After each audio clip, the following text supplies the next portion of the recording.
Alright everybody, welcome to the next video for algebra. Today you're going to be learning about how to solve equations with variables on both sides.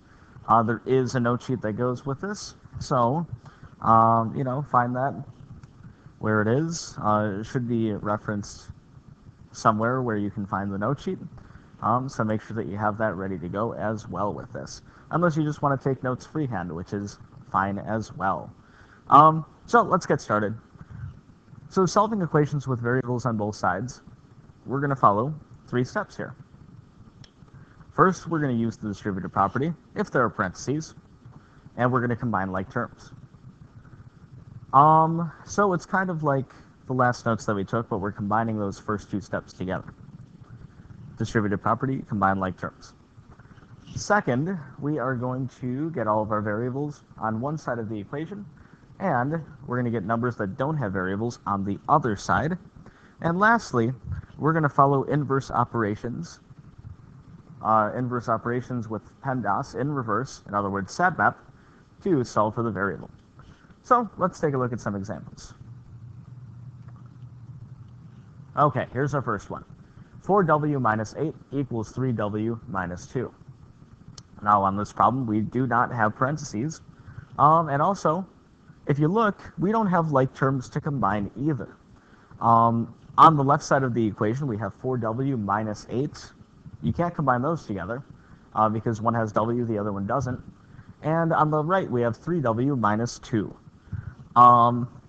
This one, also, you can't really combine because one has w, the other one doesn't. So we can't do distributive property and we can't combine like terms. So we'll move to the second step. We need to get variables on one side and numbers on the other side. Doesn't really matter which side you use for one or the other. But here we have, on the left side we have a 4w, and on the right side we have a 3w. We need to make it so we only have w on either the right or the left. So what I'm going to do is I'm going to get rid of this 3w on the right side, and I'm going to do that by subtracting 3w from there, and of course I have to do it from the other side where we have the w as well. And what's going to happen is 3w, I'm using an inverse operation there, 3w minus 3w is 0, so those undo each other, leaving us with negative 2 on that side. And on the other side, we have 4w minus 3w, which is w, minus 8. And now we just have to get w by itself. We're going to use inverse operations here. What's happening to w right now? Well, we're subtracting 8, and we need to undo that. And to undo subtracting 8, we add 8, and we have to do that to both sides. These 8's cancel out, or undo, leaving us with w, and negative 2 plus 8 is 6. And that's the value for w. This next example is kind of similar. Remember that negative w is really negative 1w. It's going to be important in the problem. So we have negative 1w plus 3 equals 6w minus 4. Again, no distribution. And again, no like terms for us to combine. We can't combine anything here. But I can start moving things around. So let's see. We need to get the w's all on one side, and we need to get the numbers all on one side. So I suppose what I'll do is we have 6w here, I'm going to subtract 6w from both sides. Notice that I'm not putting the 6w below the 3. I want the w's to match. So 6w, negative 6w cancel. Negative 1w minus 6w is negative 7w. We still have the plus 3 there.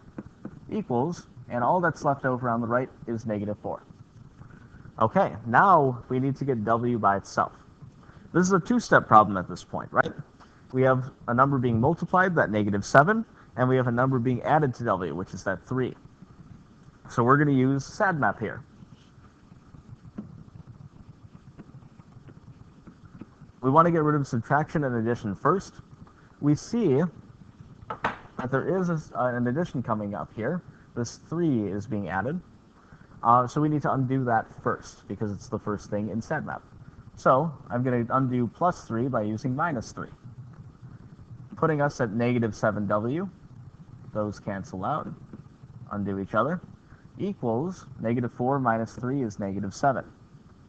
Next, we notice that there's a multiplication, negative 7 times w. So to get rid of the times negative 7, we will divide by negative 7 on both sides. Negative 7 over negative 7 is 1. 1 times w is w. And negative 7 divided by negative 7 is 1. So w equals 1.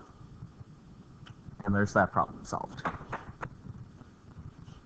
All right. Next example. Ooh, here we have one with decimals. Good news is, it's going to behave the exact same way as the other ones.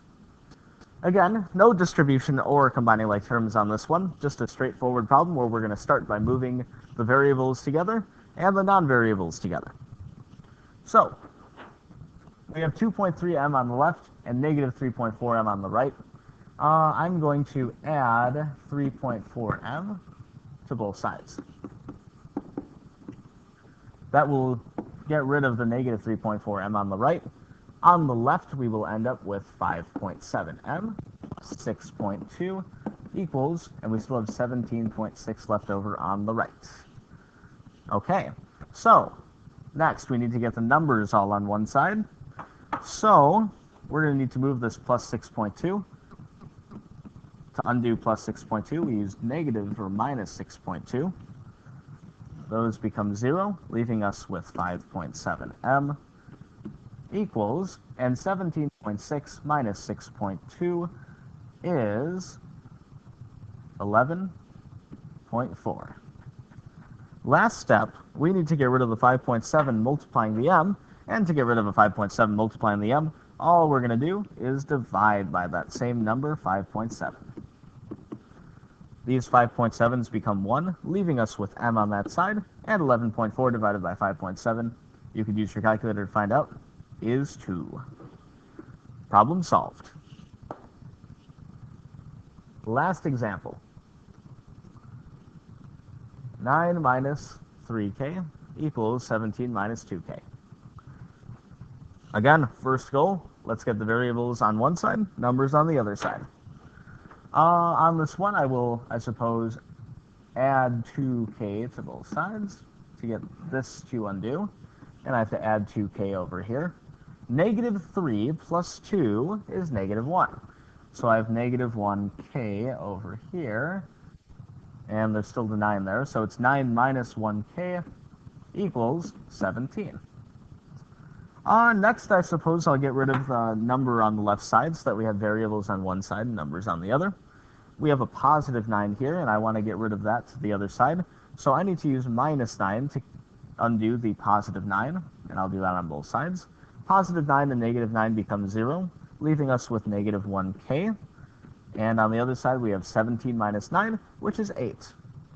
Last step, I need to get rid of that multiplication of negative 1, so I'm going to divide by negative 1 on both sides.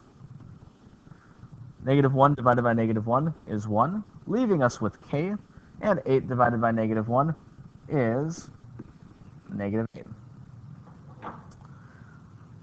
On your sheet are listed some practice problems that you could use for additional practice, but what I want you to do for homework is these workbook problems. On page 36, numbers 1, 4 through 7, 12, and 13. Thanks for watching.